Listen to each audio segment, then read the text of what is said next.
What's up? HonorHammer26. I'm here to give you my 11th Q&A. If you'd like to send a Q&A question, please do not hesitate to do so. Go into my inbox, send me a personal message, as many questions as you want. Pro wrestling, sports, doesn't matter between the two. Before I get started, I want to make sure I get all votes for the which Royal Rumble I'm going to review thing. Which past one, I gotten 3 votes so far, and it's narrowed it down to the 2001 and the 2001. So if you want to chase a say in which one I review, leave it in the comment section, and I'll tally all the votes. So just remember 2000 or 2001. It's going to be one of those two. So let's actually get to the Q&A. Alright, first question is from Sanders Robin 24. What are your thoughts on the whole gun situation with Gilbert Arenas? Also, do you think the Wizards are better off without him? It seems like the ball moves around a lot better with him without him in the lineup. Since he's come back, it just seems like oh god, sorry about that. Since he's come back, it just seems to me like he's forcing everything. I agree. I've never a big Gilbert fan, even though I am a Wizards fan, which is why he's probably asking me this. But I feel like the whole gun situation means it's kind of like a sign, but like it's like a thing that you need can't ignore, like in disguise a little bit. Like this is a sign that Gilbert's not the answer. He's not the guy you want to build the Wizards around. He's just trouble. I mean, I think his career with the Wizards is absolutely over. Maybe he can go to like a playoff contender, be the missing piece there, but I think his career with the Wizards is absolutely over. Is Butler the person to build it around? Nah, I don't think it is. I think now there's Jameson. I think you just got to start over next season. I think this season is now completely to waste, and just with Gilbert out of the lineup, we do look a little better. So maybe we can just keep the team. Maybe get someone in the draft, because that's exactly where it looks like we'll be going. And it looks like there's going to be a pretty strong class coming out of the for the basketball draft next June. So hopefully we can take advantage of that. But I think that Gilbert was just stupid, and anyone who brings a gun to their job is just not good news. Honestly, it's. And I think the press has it exactly right. I mean, as long they might be embellishing a little bit, but I don't think they are by that much. So Gilbert was a really dumb choice. Alright, first question from HonorReclaimsHTown. Which ROH superstar had the best send-off or farewell during the final countdown tour? Definitely it's Bryan Danielson. It's named after him. Whether it's better matches, better crowd reaction, more streamers, whatever, it was all around a better send-off for Bryan Danielson, and just that's one of the true really good moments in ROH. Like in one of the few sets that people collect, like the Milestone series with your festival finale. We had one ROH this past year with the Final Countdown tour. Again, from HonorReclaimsHTown, which send-off was best booked to enhance the young remaining talent on the roster? Again, I got to go with Danielson.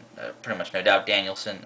Both were booked really well to help the young roster, because Danielson only went over in his 6 Final Countdown tour matches, went over in 1, and that was the last one against McGinnis, who's leaving.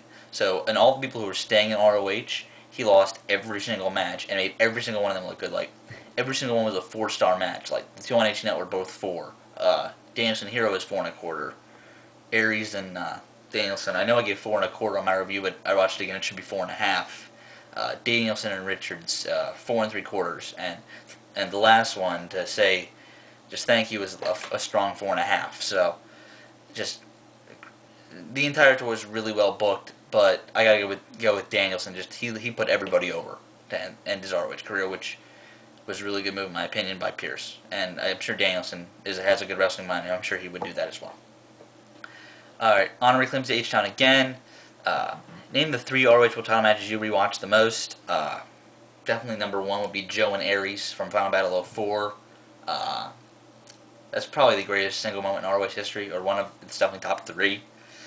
I can't think of any other one that comes to mind right off the top of my head. Maybe the Ladder War, but as just a single moment, Aries winning the title was amazing. Got to be Joe Punk 2 and Joe Punk 3 as the others. I just can't think. I mean, just those 2 matches are absolutely amazing. And I guess, and probably, I know I've said before, I might have said this before, but Joe Punk 3 is probably the most underrated match in Ring of Honor history.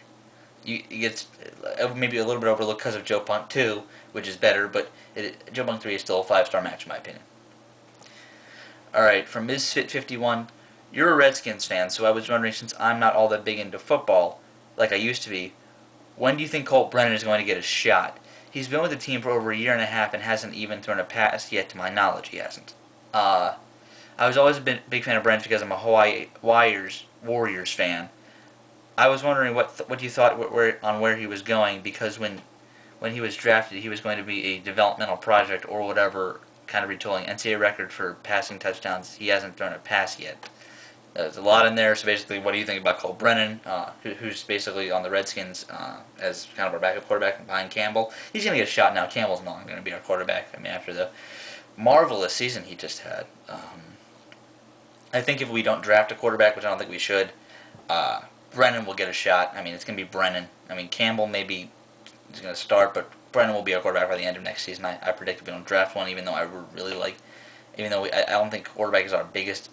I think Shanahan is going to help the Redskins a lot in that aspect, because he knows how to build a team around somebody. I mean, and he's going to build. Campbell is not a great quarterback. He is okay at best, but he can build a team around Campbell's strengths. Like, he is a very, very good quarterback when it comes to. He has a hell of a throwing arm. I mean, he's not all that accurate, and he's not that good in the pocket, but he has a very strong throwing arm, so he can use that to his strength. But Brennan also has a very good throwing arm. Is very, very agile. I mean, is a total package. Not like Lex Luger, but just can use a lot of his strengths. I think he's just better than Campbell, and just a little bit away from starting the NFL. HonorReclaimsHTown again. Do you think the ROH Wrestling Academy attracts strong future wrestlers? Why or why not? I think it does not. I think it's just alone on the guys themselves to do it. Maybe with the new promotion of pro wrestling, Respect, I think it's called. That'll give them a little more of a shot to maybe themselves. But there's only been really one strong wrestler that I've seen that has come out of the ROH Wrestling Academy, or one that I've forgotten is a student, and that is Red Titus. All the others I still kind of remember as students. Grizzly Redwood is kind of getting there, but Red Titus is the only one that's kind of made it to a continuous main show appearances, when Grizzly Redwood still is on the pre-show. Alex Payne really hasn't made it off at all. Pelly Primo just came back and he's still on. Andy Ridge, whoever it is, just no one has made it off really. Again, from HonorReclaimsHTown, do you think ROH students have too much job security for that reason? I don't think they actually do. I think they have a place in the show, whether as an enhancement talent or whatever. Learning at the ROH shows, you really don't have a better place to learn, because they're one step away from the big companies, which are a lot of wrestlers' goals. I know that. So basically, learning at ROH is a very, very good tool. So I think that too much job security, if they were active wrestlers on their main show, I think they would absolutely have too much job security. But for their role, I think they're absolutely fine. First, from Bro to Bro Network, what do you think about Kenny Omega as PWG champion, and who do you think he'll feud with against for the strap? I personally think it would be cool to see a rivalry between him and his partner Chuck Taylor. That would be cool, but I think Taylor's not really ready for a PWG championship run or being a contender for that yet. I definitely like to see Kenny Omega, Chris Hero. Chris Hero should go on a massive heel turn now in PWG, because he really hasn't had his rematch yet, and I would love to see that, even though somehow Kenny Omega's on the Friday ROH show in Los Angeles, and I don't think he's on the PWG show on Saturday, even though he's the champion, which really doesn't make sense to me, why PWG is doing that, even though they're bringing in RBD and Muda. But that's different. A different story, but Kenny Omega should be a pretty good champion. I mean, this is going to be his first real test, whether this can elevate him. I'd love to give him a chance, definitely, but it's still going to be seen. I mean, if I were to give my prediction, I see he would be a good champion. I think that him and maybe, who's some guy he hasn't faced in ROH yet? He's faced Chris Hero. Maybe him and Scott Lawson. I know they faced at Bowl, but I think they could tear it up together. Two up-and-coming guys in the Indies tearing it up, maybe elevating each other. That's pretty cool. I know. Pretty cool in my estimation.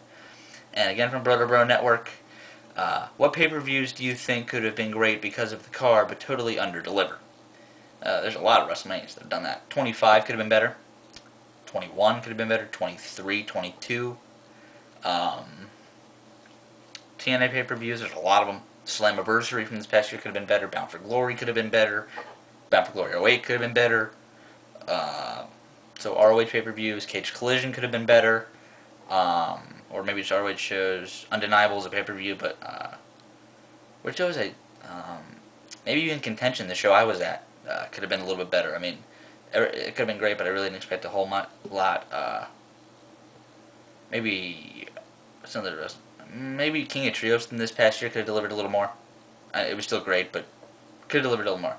That's my last question. I'll see you guys later.